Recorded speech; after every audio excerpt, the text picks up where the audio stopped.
I got hit live. Hey, Coy, we are in the house, man. What up? What up? What up? We are in the building. It is triple option Sunday.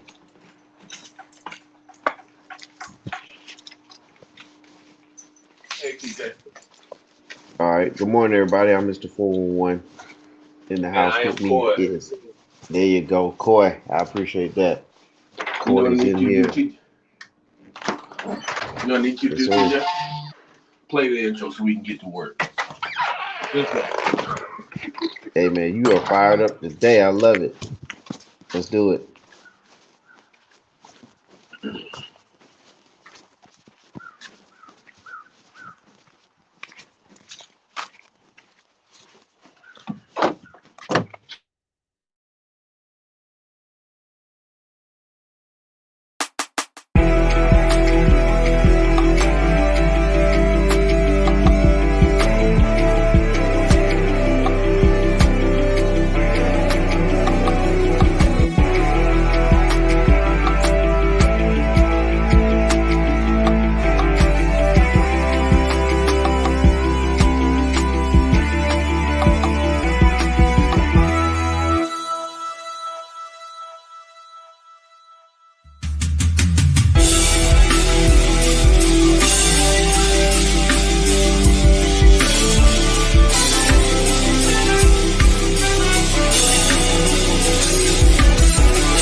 Yes, triple option. Welcome, OG $2. OG $2 is in the building. Good morning to you, sir. We appreciate you and everybody. Corey, it was a big day in college football scene, and we're gonna talk about what happened up in Boulder. We're gonna start there. We also gonna have to talk about Corey's Alabama Crimson Tide, and they were in a tough battle last night with University of Texas. So we'll get it. We'll start off with those two games, and then we'll go from there. But Coy, let's go to Boulder, Colorado, and let's discuss this Hold on a old second, rivalry. TJ. I'm trying to A get my lot of people sound don't back right. realize. Okay, you keep working on that. It's an old rivalry between Nebraska and Oklahoma. I mean, and Colorado, and it goes way back. And this game used to be played around Thanksgiving time, and it used to have a lot of meaning behind it, and a lot of national implications on the line and things like that. So for this game to be played early in the year, for a lot of people, they may not remember those days of Nebraska, Colorado, and there was some chatter back and forth Can you, between these two programs. And Corey, let me know when you're good. can you hear me? Uh, I can Can hear you you hear me? now. Yeah, I can hear you. Okay, good. I can hear you. Okay, but yes, Okay. we got we go back. This is an old rivalry between Nebraska and Oklahoma. I mean, I keep saying Oklahoma, Colorado. And so let's talk about this game, man. The Colorado Buffaloes, led by Shador Sanders, uh, won again. So they're 2-0, big victory. And here's what Shador had to say in the post game. Said it was extremely personal. Said the coach said a lot of things about his pops, his program, so on and so forth. And he just doesn't respect them. And so, he kind of took it out on them. And look, what are your initial thoughts of this game, man? My initial thoughts was because it's two games now. Colorado played the first half and the second half. First half they took 5 sacks, I think. It so happened this week the defense actually stood up a little bit better and made some things happen. You know what I'm saying? Yeah, Second half, it looked like Nebraska ran out of gas. But let's be honest, Nebraska apparently got a speedster at quarterback, and that's it. Um, I do think Colorado might be a little bit better than I thought they were, but just a good win for them, I guess. And I don't Yeah. really get into all the extra stuff, Matt Rule saying stuff about Prime and all this other stuff. That's all bullet board material. Well, O's in the building too. So, what was your Oh, and thoughts on the matchup? one more thing. Okay, go ahead, and pass it to On O that. after that. Oh, I'm coming to you. Another thing was on the touchdown run by Nebraska. I want y'all to, if you got the video, I want you to look at when he broke out and look at the trailers behind and tell me something special that y'all saw. And go ahead, oh. I'm kind of same with you. Like I said, that I think Nebraska runs kind of like a weird defense that's pretty kind of hard to figure out. Like it takes a little while to kind of figure out that defense. Like I think they run like a 3-5 or something. 3-5. It's a weird alignment. So it usually takes a little while to get going. I mean, they pretty much blitz from everywhere, so it takes a little while to get adjusted to. So I attributed a little bit of that and a little bit of all of the stars in the building, the sports center specials, all of the conversation around them. I think it got to them a little bit, and then they kind of settled in the second half. But yeah, I'm with you, Coy. I think they're a little bit better than I thought they were. These next 3 weeks will really tell the tale because I hadn't really been impressed with Oregon. USC just is better than their competition. So those 3 games will really tell the tale of how good this team is. So they may shock me. Well, shout out to Carvin Q. Says good morning to the crew, and good morning, Carvin Q. Appreciate you. Um, And one more thing, I'm with Coy too. Like all of the disrespect, like really what he said. I mean, we hear that all the time with other coaches. I mean, Spurrier did it all the time, and it didn't help teams. It didn't help you one way or the other. Spurrier talked about everybody and still put 50 on you. So I mean, if they want to use that, that's fine. It's working. But at some point, it's still gonna come down to X and O's. So Because at some point you can't play the victim if you want to be respected. I'm just right. saying. there you go, and that's a very good point, guys. And I don't think you're gonna hear that in a lot of places. And look, I'm one of the biggest Deion Sanders fans out there. You guys know that. And and I still am. But this a lot of this is just to me is a little bit over the top. I mean, let's just play the game. Let's beat them and make it Nah, see, I personal won't say that that. you and make it personal that you're gonna you want to win it all. That's cool. And I won't I say know I know I know a lot of us try to do the Michael Jordan, Kobe Bryant. Let's find something for motivation. Uh, but I think they go a little deeper than that when they try to find something. I think coaches are supposed to say something. I mean, they're saying stuff too. So if it goes the other way around and there's an L, you know, are we going to say, what's going to be said then? And is it because and did the other team win because Colorado is just like, getting all the attention? So we'll just see how it all go. But overall, though, I will say this. I think, and I had to think about this a little bit. I think the initial line last on the first game of the season, and I think it came because it was off because of the unknown quantity. You have Shador, you have Coach Prime, you have Hunter, some other gentlemen, Savion Wilkerson, all those guys came from Jackson State. And if you notice, there's not really a lot of Vegas lines on HBCU football. You know what I'm saying? There's not a lot of Vegas lines on there. And I was talking to somebody who's really into that kind of stuff, and I said, hey, what's the line on this game or that game? And I'm using some of the HBCU matchups, and it's like I don't know. I don't bet those games because I just don't know who's playing. And so I think that there's not any attention at the HBCU games level, and so they don't know really how to gauge it and put a line on it. So some of these lines are going to be off a little bit for a little while, but as the season goes along and there's uh, more game film on Colorado, I think we'll get a truer line when it comes to these week to week matchups. Nebraska, we saw them struggle against Minnesota. We saw them basically self-destruct against Minnesota, and they kind of who they are. And I think it's a good opportunity for Colorado at this point in the season.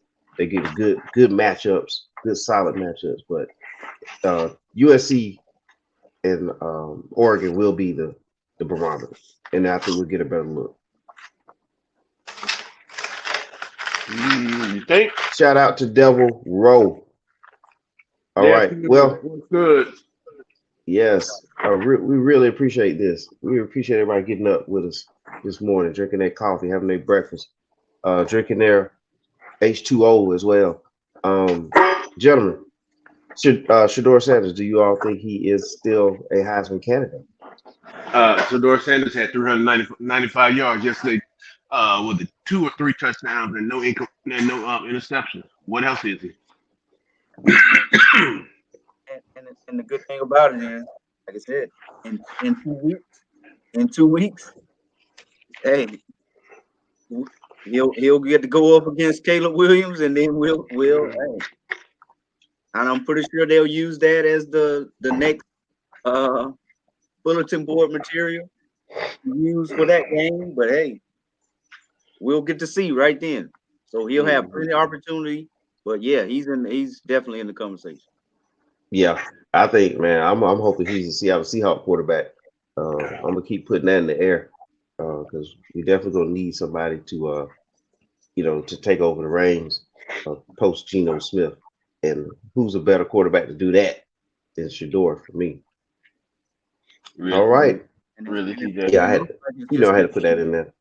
It looks like you gotta put the good stuff in the air. Oh, yeah. I heard you. But I think the Falcons have a better chance first. Hey man, your Falcons already got y'all got y'all quarterback of the future. No, we got a backup quarterback of the future. Hey, look, we'll take Travis Hunter too. How about that? Wouldn't it be nice for him to come I back? bet you would. With Shedeur get drafted by the same places his pops got drafted. I mean, that would be wild. Yeah, that'd be a great story. And then get traded to Seattle draft day, make it even better. But yes, gentlemen, any more thoughts on that Nebraska matchup? Colorado football. If not, we're gonna go to Coy's team. How many plays did Hunter play? Do we know? I don't. I'll make sure the production team puts that out there while you give me your final thoughts. Yeah, I don't think it was as much as he did the week before. But did you notice on that breakout run by the quarterback from Nebraska? Him and another DB got caught into a chicken fight with a wide receiver and broke when he broke. And then I noticed that he was one of the ones that was trailing, but he was not full out. Maybe he couldn't catch him. I don't know, but it was just something I noticed. I mean, Jeff Sims is pretty fast. I mean, he was pretty quick at Georgia Tech. I mean, that's pretty much all he can do. Yeah, I mean, I know he's pretty fast. That was quite apparent. But when he broke that seam, it just shocked me. Because when you look, when he breaks the seam, you can see Hunter and another DB with their backs turned in pass coverage, which tells me that's going to be there need to be some more communication on that defense side of the ball. You know what I'm saying? Yeah.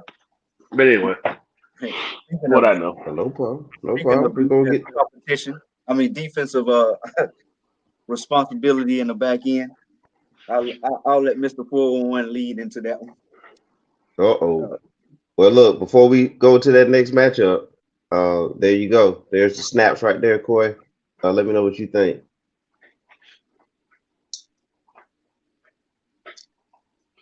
You see the snap totals on there? Let me go into the private chat. It's in the private chat. I see it. No, it's at the bottom of the screen. Oh. So So he did 69 and another 57 on defense. Okay. Well, I mean that's pretty much the same. It just the production was different. They Yeah. probably keyed on him a little bit more. So No, he had some good plays on offense. Because he had a couple of big receptions. The fourth and long that they was it fourth and long, third and long that he went for on at the beginning of the half. mhm. He made some decent. Just the talent is not to be denied, but we're gonna find out. Yes, yes, yeah. All right. What something else we need to find out is your thoughts on the Alabama home loss to University of Texas. I'm Alabama's not certain I'm certain Alabama. O has something to say about this as well, but let's go ahead and go into that matchup. Boy, you want to start this one off? Yes, one, Alabama needs a quarterback. Two, Alabama's secondary Let me get is these garbage. down, Corey. Let me get these down. All right, go ahead. Secondary is garbage. They don't have the physical talent at linebacker they used to have that they had Uh, last year. Um, and you can tell that team is not responding to a head coach. And I'm pretty sure by the next, if they drop another, because that was not a situation where Texas was that good. Somebody can prove me wrong. Texas looked like a middle of the road college team, but we'll find out down the road. Because when Alabama played assignments and played and ran what they were told to run and did it and executed, they went right down the field. But giving up turnovers inside the 20, your own 20. Who does that? Losers, right? They Right. did everything they could to lose that game. it's true. And it was a pretty heartening, heartbreaking performance by the Tide. And that quarterback, we knew he wasn't him last year, so why did we try him? He's not him. He's a great kid, but he's not the guy. Now, Well, Bama says they have nothing else. I understand, but he's not the guy. It's or, Sarkeesian. Go ahead. no, I said, or is it just too soon right now? Or is it that he didn't have enough reps yet? I mean, I don't know. It felt Reps. like What do there you was a mean? couple times. Tyrone, he started 2 games last year. He did this last year. Well, I'm just trying to in defense So of the man. going, so In going defense of the man. going into the spring of 2022. Uh-huh. No, going into the spring of 2023, he knew he was most likely going to be the starting quarterback for the University of Alabama. When did they make the decision? Did they make it kind of They made a decision a week before the season started. I think okay? a couple of games, but That proves that it he also wasn't really clear cut then. Okay. but it So they also go back to but what you said about Alabama needing a QB then. If they had to figure this out right before the season started. yes, but he's been taking stats. You've been taking game time snaps in 2022, and Bryce Young left last year. So in 2023, when the clock struck at 2023, you were the front runner, and it was your job to lose. Yes, sir. He's not, and I'm not. It's not. It's not. I'm not knocking the kid. He Right. seems like a great kid. He's not what you need. He made some key plays, but there were some situations where it looked like he already made his mind up where he was gonna throw the ball, Look here. Look here. and Here's and what. that backfired. That backfired bad a couple times. Here's the thing. He has wheels. He can get out the pocket, right? But his but Yeah. his precision with the ball as a quarterback, it's not quite there. It's not that he's not Hmm. talented. It's not that he can't. Matter of fact, he's actually more mobile than the last even Tua. He's more mobile than any of the other quarterbacks they have. The problem with it is he has poor decision making when it comes to the football, and also he can read, but he takes bad reads and he hold on to the ball too long. If you ever notice, when he's back there and he's in the pocket, he sits there. If it's not a 1, 2, 3 and pretty much scripted go, and he starts reading, he sits there, starts patting the baby, and then he starts Hmm. going to. Then he panics, he starts moving around, and then instead of just making a split decision, just take it on, he'll sit there and he'll stop because he want to prove that he's a quarterback, and he's just indecisive as hell. All right, your turn, though. Just smiling. Go ahead. Understand? He can't wait. Understand Georgia. Understand Georgia played Ball State. But anyway, go ahead. I mean, the quarterback, it is what it is. Like to me, he's like I said, he just can't read the field. Like his first instinct is to run. He's seeing ghost.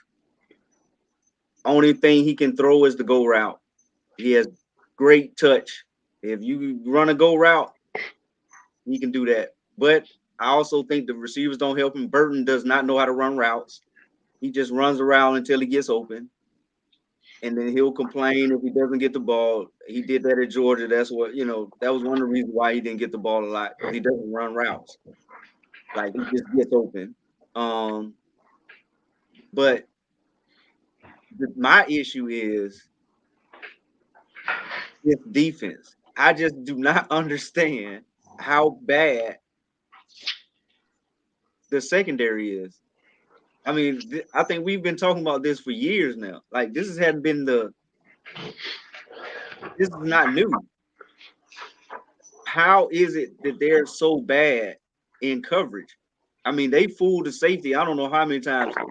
Every time they scored a touchdown, if you look at the DB, he was Take the barely bit. free. Mm-hmm. How is that possible over and over? Like, are these the only guys that they have? Like, I thought Kool-Aid McKinstry was better than this. Malachi Moore, like, isn't he those are returning players? Mm-hmm. He's been there a while. Like, how are they getting beat like this? And I understand Caleb Downs, great talent, 5-star recruit, but like, he's a freshman. Right. He's gonna get beat a couple times, but over and over again, the same play. Like he has been out of position so bad. And I understand he doesn't want to take the talent off the field, but something has got to be corrected when it's this bad. Preach. When your DBs are this bad. Trying to fire the DB coach. Oh, never mind. Like, is it that the transfer portal has evened things out? I'll wait for you to say that. Oh, But he's still getting talent. Like Kool-Aid McKinstry is Malachi Moore. Like wasn't these like All-American guys, like All SEC? I agree with you totally. Like to me, it's not the talent. It's either it's the scheme or like because this technique is. I mean, like you cannot be trailing that bad in games. Like, is it because they don't jam? Like, what is it? And it's across the board. Mm-hmm. But one thing about Saban is how he likes to do his coverage. So his is a little bit different than others. Some believe that you want them up on their pressing and in your face, and some believe that you want bump and run. He's more of a kind of a bump and run type fella. However, it comes down to let's go back to what you said about the portal. Uh, which our next guest on what the fuck you doing is coming up next will be probably the biggest example of why coaches can get behind the times.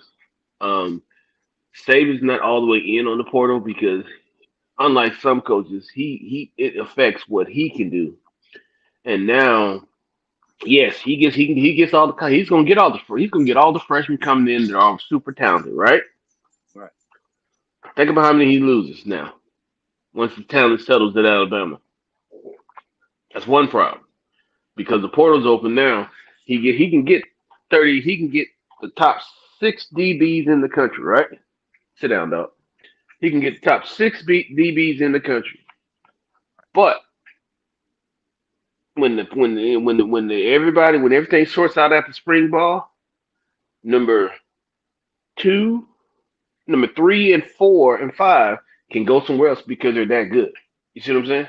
He doesn't get to keep Mm-hmm. all that talent in place. So that's why coaches. That's part of the reason he's going to have to navigate because now in the transfer portal, the biggest thing about transfer portal is you can get known, ready-made players that you already know. He's got the skill. I can see the skill set, and his game translates. High school players, you don't. That's why the transfer portal does a lot for. It's killing a lot of the high school kids coming out of school. Like I said last week, only the 5 stars and high 4 stars are going to be the ones to get the Power Five scholarships. Yeah, I can see that. Like unless you are like ready to play immediately, like if I can go So get a guy from the transfer portal that has already had the snaps, like I'm playing him. hmm And I'll let you get your reps when we have blowouts, and I'll let you play in the third and fourth quarter. That'll be your reps. But I'm not putting you in the game and then letting you just get beat over and over again and say, well, you'll be better next year. hmm My time is going to be up by then. Right. So, I want y'all to think about this. Do y'all remember when before the transfer portal, the biggest thing was the 5th year quarterback yeah, already graduated. And Yep. how many times it didn't matter to this kid, he transferred to another school on his senior year and balled out. Very seldom that didn't work. mm, You see what I'm saying? right. Now it's the same thing. I mean, look at look at uh the quarterback for was he at Rice now? He was at hmm Georgia. He was at USC. He was hmm at West Virginia. He's still playing. hmm Um, the Mitchell from Texas. Where do you think he came from? Right. I mean, and I'm He not even came. mad at him. I understand. Hey, he had a situation at home, so he went back home to Houston. He went back home to Houston. I'm not mad at him because guess what? It's his right. The Yeah, rules are the rules. yeah. I mean, like, so nobody would like we wasn't upset with him leaving. Like Besides, it Burton don't left. matter. Burton left to get more supposedly more snaps. hmm But like I said, he doesn't understand that he doesn't run routes. He doesn't know how he do not know how to like that pick that Miro threw where the corner jumped it. It probably wouldn't have been it probably would have been a completion had Burton ran the route. He cut it off because he can't run routes. Like he literally, I mean, but like I said, if you want to throw a go route to Burton, He he's can there. go. Yeah, but if you asking him to run any kind of route, any part of the route tree, he won't be able to do it, or he Mm. gonna cut it off. And he cut that route off, and that brought the safety in it so he could jump it. What is he? So basically, you call him Burton as a Alexander Wright. Yeah. Went back So on that one. it's a it's a little bit of both, but I this is the first time, like I said, on defense, like you just don't have there's not a Will Anderson. I don't know what happened to Dallas Turner. Is it because Will Anderson was out there that Dallas Turner was that good, or because Henry Toa ain't there? What did I tell? Oh, you went on last year. What did I tell you, Tyrone, about Will Anderson? They keep saying the three, and I said it's not the three. It's one with 2 guys running on his back.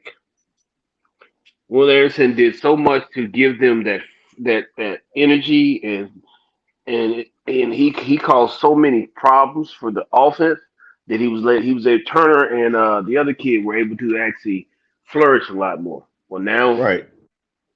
it's their turn, and we're gonna see. I mean, Turner was. I don't even think they called his name all night. hmm I mean, like if you're not gonna get anything up front and your secondary is that bad, or I don't even know if they played that bad, then this is gonna be every. I mean, because teams are gonna go. Like I said, teams are just gonna rush 3 and drop 8 and have a spy so he can't run.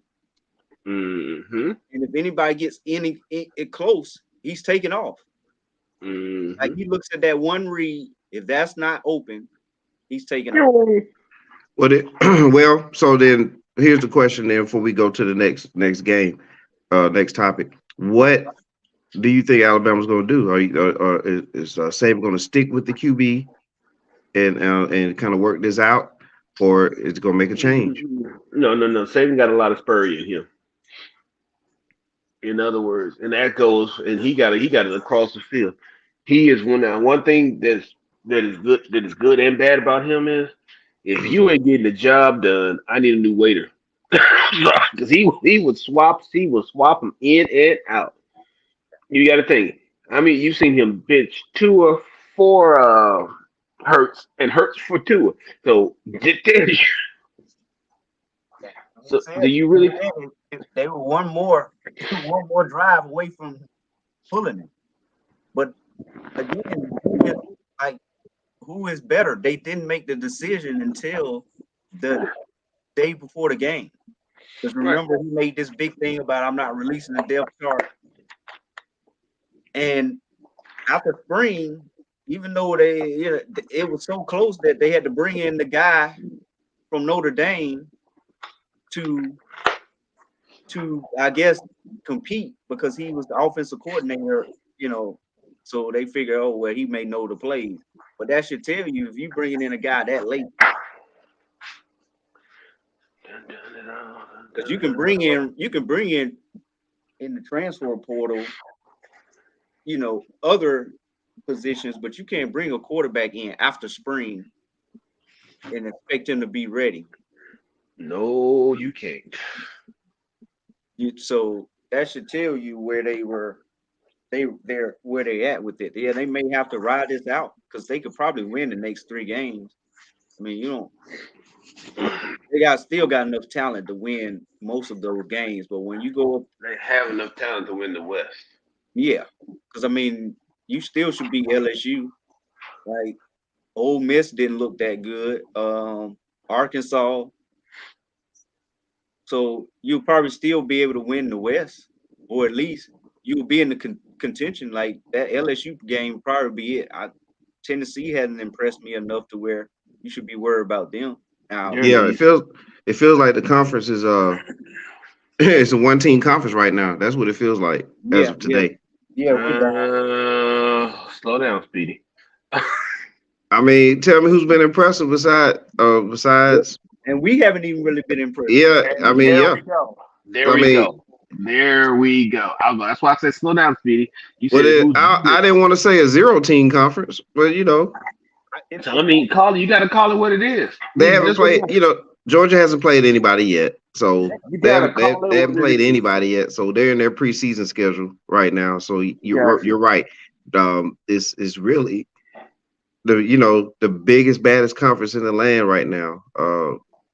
It's not looking that way at this point, but we'll see. I mean, Texas is supposed to be in the SEC next year, right? So that's kind of a preview of another team The that's coming biggest. in.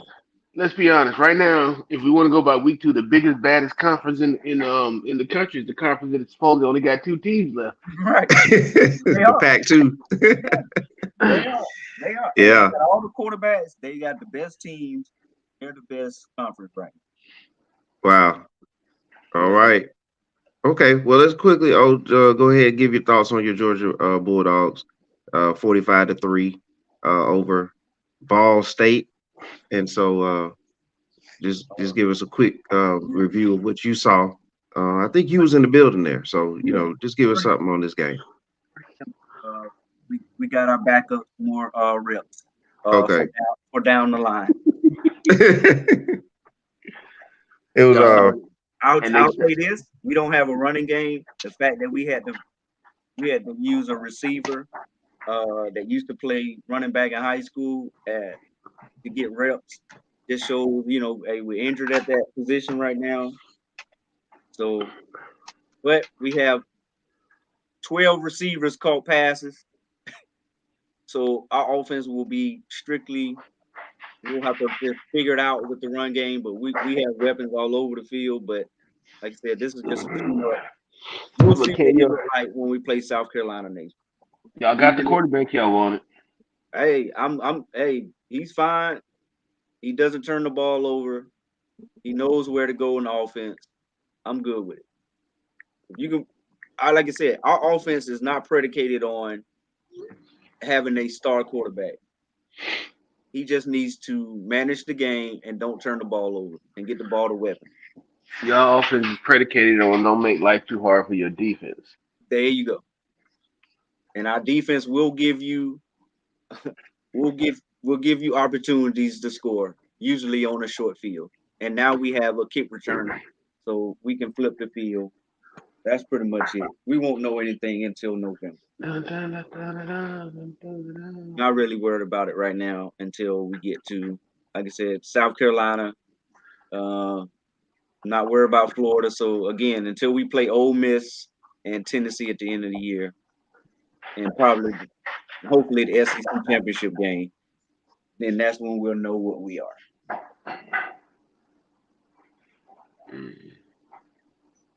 All right. Okay. Well, that's enough of that. We know Georgia's pretty much tuning up right now. We'll see how long that plays out. Let's go to quickly go down to Florida. FAMU.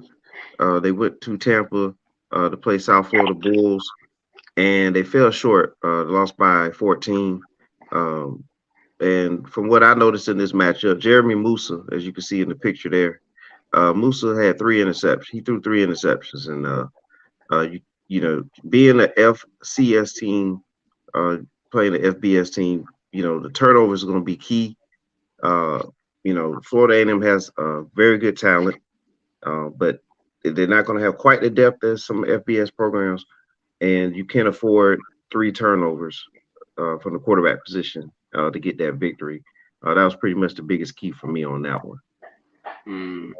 That's the same for me. When you're stepping up to that competition, like, you can't have the turnover.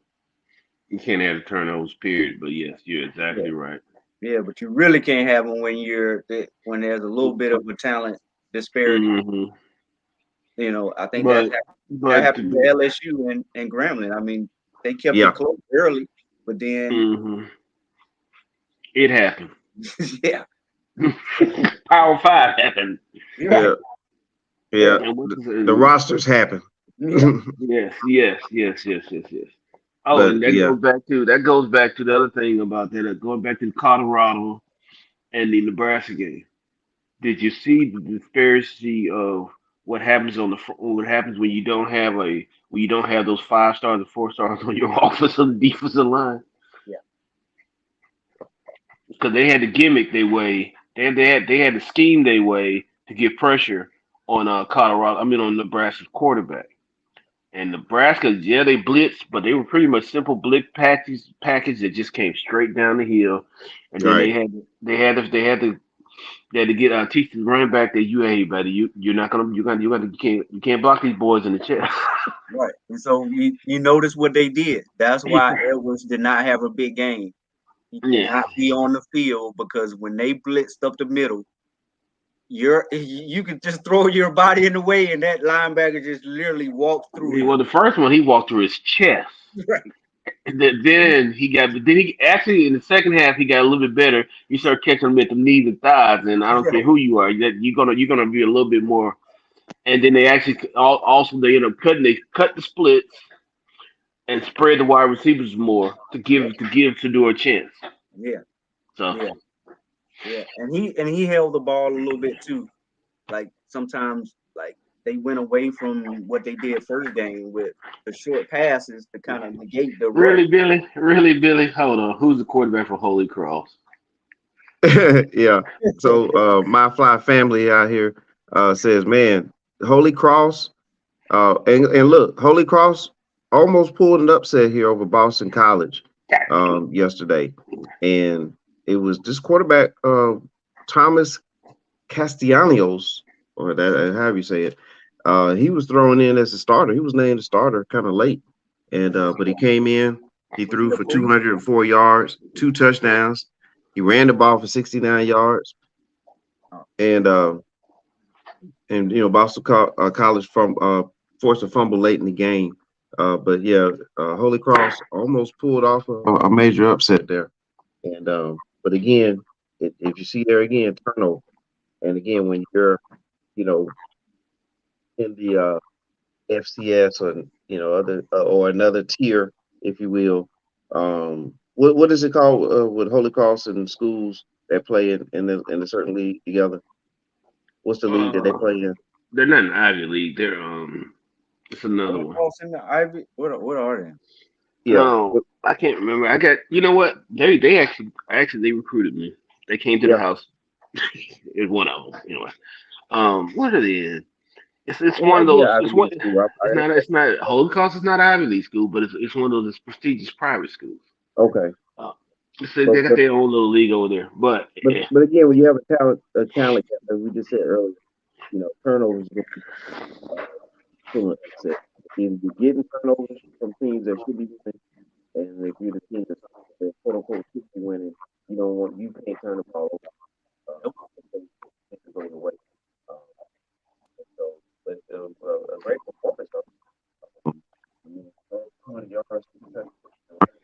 That would be good. is that your mic or is that us? Can't ask for much more than that. Oh There yeah. you go. All right. All the matchup that you talked about during the week, and you was like, "Hey, we got to talk about this game." And it looks like you was a fortune teller because turned out to be a very interesting outcome here. University of Miami over Texas A&M, another SEC team, falling by the wayside. Uh, what was your thoughts on this one? Well, again, transfer portal. Miami they got talent now. How quickly you can turn it around, and Mm-hmm. because you get talent out of the transfer portal at wide receiver at those peak premier positions, Yeah, and you turn your season right around. A&M has the same issues that they have. Uh, Petrino won't be able to turn that around. Like, yeah, the What do you offense mean, coach? looks, You mean coach by committee? yeah, the offense looks better with him calling the plays, but the That's same not his. issues they're still having But the same because issues. they're not, those are not his type of offensive players. Those are not his recruits. Right. So And he I just and I, and I don't tell. I'll tell anybody. You don't lost your mind. Let that man in your building because he's gonna have your job.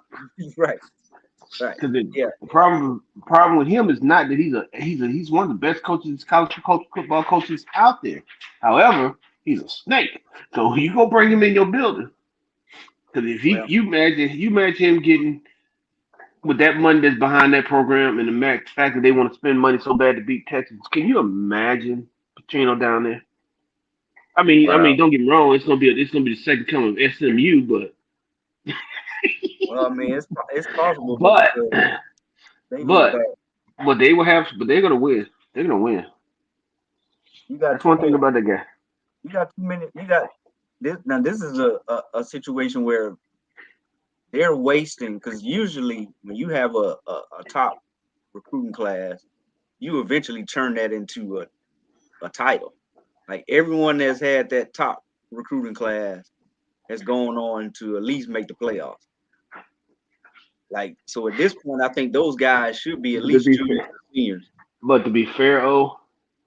when you say that, you're talking about the same three teams that has the top recruiting class. You Alabama, Ohio State, and Alabama, Ohio State, Georgia, and who else? Those Well, are only three teams. Those are only two teams you're talking about that had the top recruiting class in the last 5, 10 years. And yes, all of them are going to the portal. right, but I remember mean, A&M jumped in there that one year, and they had to turn that talent and around. I guess you got to exactly. add Dion to that at some point. Dion, Well, Dion does not have a top recruiting class. Dion has I'll say it some at some recruit point down the line. I don't know if it's gonna be recruits. It's gonna probably be going more. down the line. Yeah, it's No gonna be. prime. Oh, Yeah. Going down the line. He But yeah. got he's got some stuff that he's got to mop up in the box. He still got to figure out how to get those kids down low to get in there. Once he starts getting those, you have to recruit those. I don't yeah. think you can't get those out of trip. There's not too many old linemen in the transfer portal. I think Georgia lost. You got one tackle from Georgia left. And that's a big deal because that's like everybody's like, wow. And he's telling me he wanted more playing time. Right. And he literally walked off and they said, hey man, you start you lost your job, you start. That's how. That's the difference in those type of kids. I remember I told you I'll do the research. One day we still got to do it, but I was telling you, look at the top linemen and defensive lineman prospects. Yeah. Out of the top 60, none was in a FBS team. None went to FBS school. Oh How yeah, you absolutely. Yeah, we're definitely gonna, get into that because we got a big episode we're gonna have talking about the discrepancy between in college football. And so, man, when we drop that episode, Corey, I think everybody need to get up extra early and have their coffee and their breakfast. Dude, there's eggs and grits, everything together, because man, we're gonna be revealing some things that hold on one second. Hold a on lot one of people second. haven't been talking about. Karen, hold on one second. And my good friend, my five family Billy, that does Yeah. not mean sugar on your grits, okay? Right, No sugar on your grits. right. Yeah, yeah. I mean, this to me, I don't even know if this was an upset, but I mean, I guess because of the rankings, it was an upset. But I expected this to go the way it, because again, like Florida State, Miami has done the same thing. I mean, hey, I'm gonna go get some of these guys, and I can turn it around quickly. Well, the Texas way, A&M and Texas A&M lost a lot of their guys yeah, because those guys were tired of losing. So I'm not surprised. I mean, like I said, it looks good. I mean, that's probably what our Petrino team is going to happen. But it was those yards where, like, these is to me now, those are like those yards are after the fact. oh yeah. And there we go. We got some of the stats from this game on the board and everything for people to watch, to look at. And but man, what a performance! What a performance by the quarterback. I mean, Yeah. he definitely looked impressive yesterday. And you have to give it to Van Dyke. I think this is like the fourth or third or Uh-huh. fourth OC that he's had to deal with. Like, and they finally got one in there now that's working. But like I said, I guess it helps when you have a Jacoby George and what's this other guy, Xavier Restrepo. You get those guys, I mean, and now you look better. Now you look like a quarterback again. So, hey, Preach. it Football is always going to be the number one sport. You got to have talent to right, do something with. right. So all like I said, all this does is like I said, all these teams, like I said, at some point, if they're down and you want to get back quickly, now if you want to sustain it, you may have to go a different route. But if you want to quickly get back in the mix, you get you Yeah, 2 or 3 key guys in the transfer portal yeah, at the skill positions, and you right back in the ball game. Well, it comes down to one simple thing. If Orion is a wide receiver or a running back that fits my style of play, right? He pops up in the port. He pops up in the portal. I grab him. It doesn't even matter if he's the top of the top. He fits what I need. Yep. It's just like drafting. It's just like trade. It's trade deadlines now. It's Yeah. you can get and because a lot of it comes down to a kid comes out of high school and he think this school is a good fit for him, but you learn that it's not. The coaches change. Right. They run. oh We lost him, but I get he's saying exact right. That's it. Like yeah, I'm not gonna wait for a kid to develop where my job is on the line when I can plug this guy in that fits my system and I can yeah, develop that guy so that when that guy leaves, Uh, now he's ready. yeah. And we lost Corey, but Corey, you want to finish up on your comment before we get knock our last 2 games out? no, we can go ahead and jump to the last 2 games. Okay. So let's go back to a team that Coach Prime used to coach, and that's Jackson State. Jackson Uh, State. yeah. Yeah.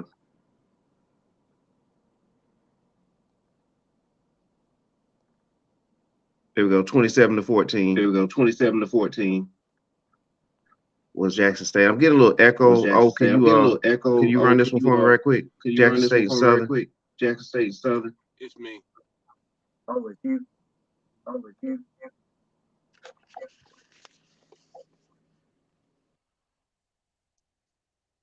Oh, can you hear me? Yeah, I can hear you. Oh, okay, yeah. So Jackson State bounced back, defeated Southern in the old rivalry game there, 27-14.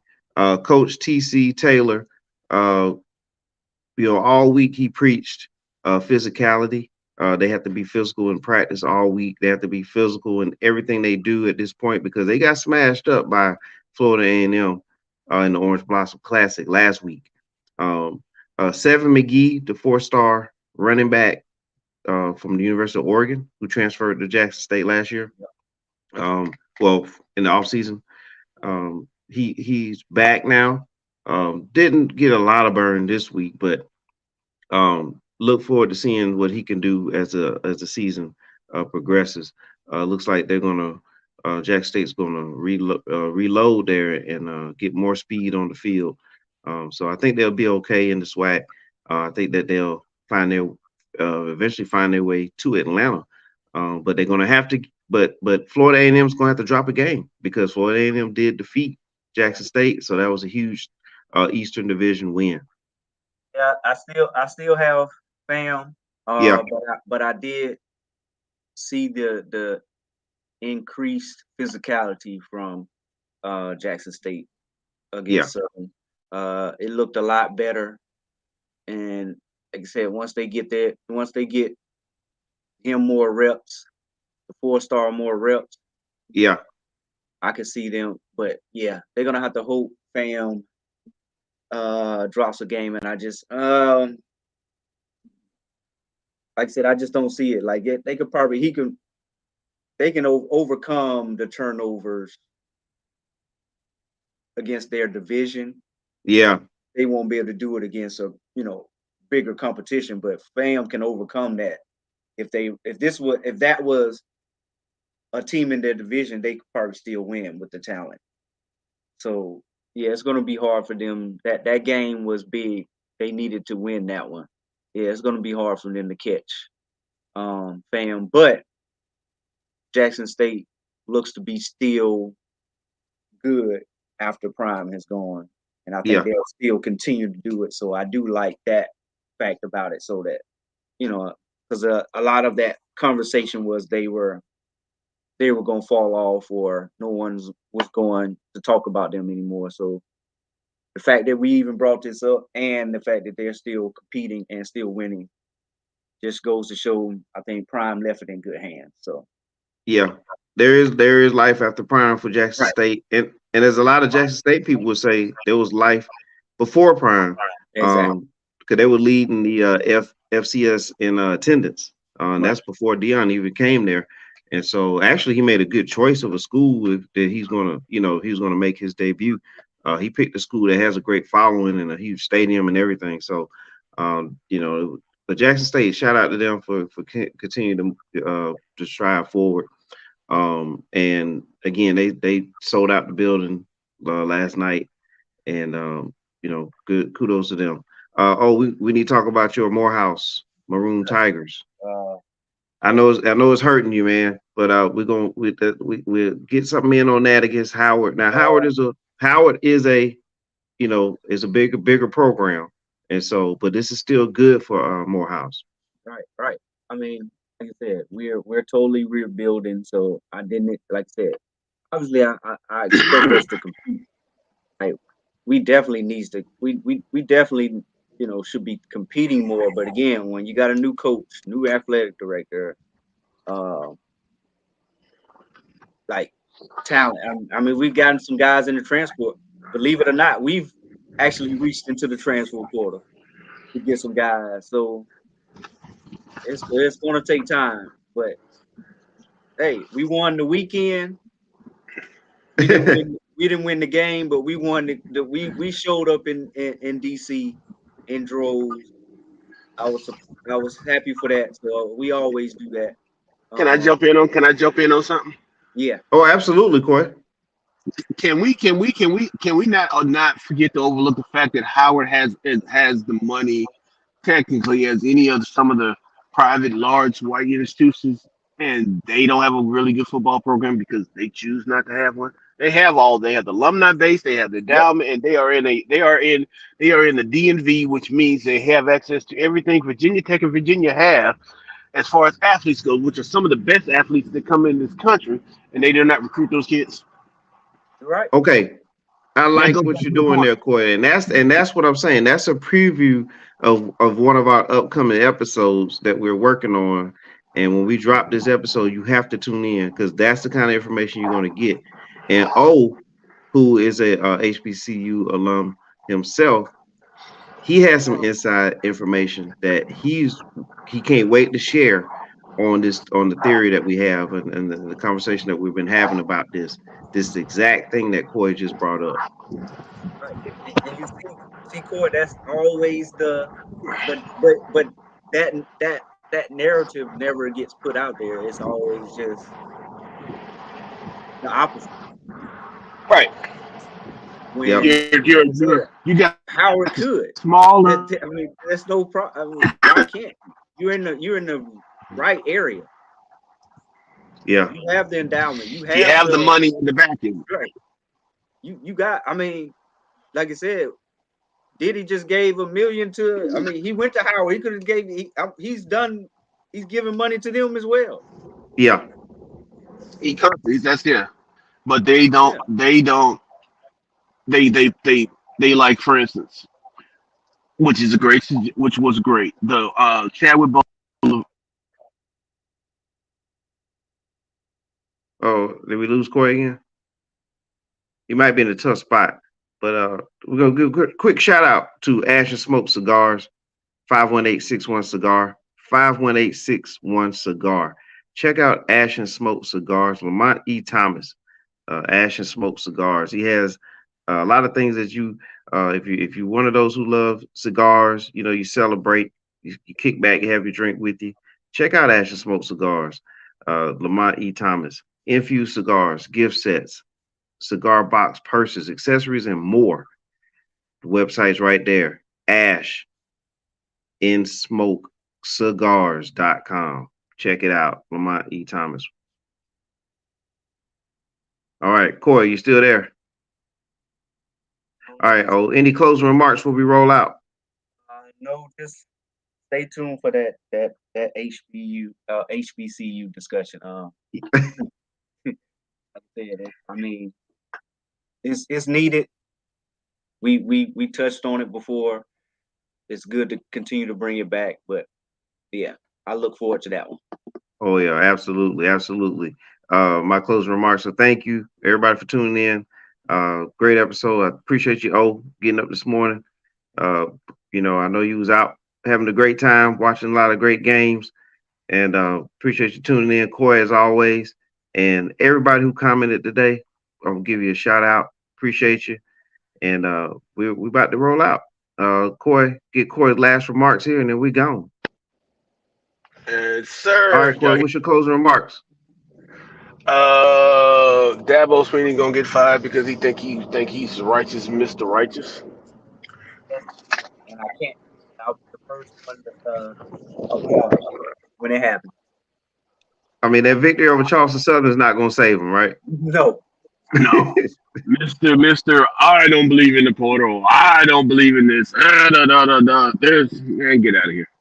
Your right. righteous ass gonna find your seat at the house watching games on Sunday, probably at the ESPN booth somewhere. Yep.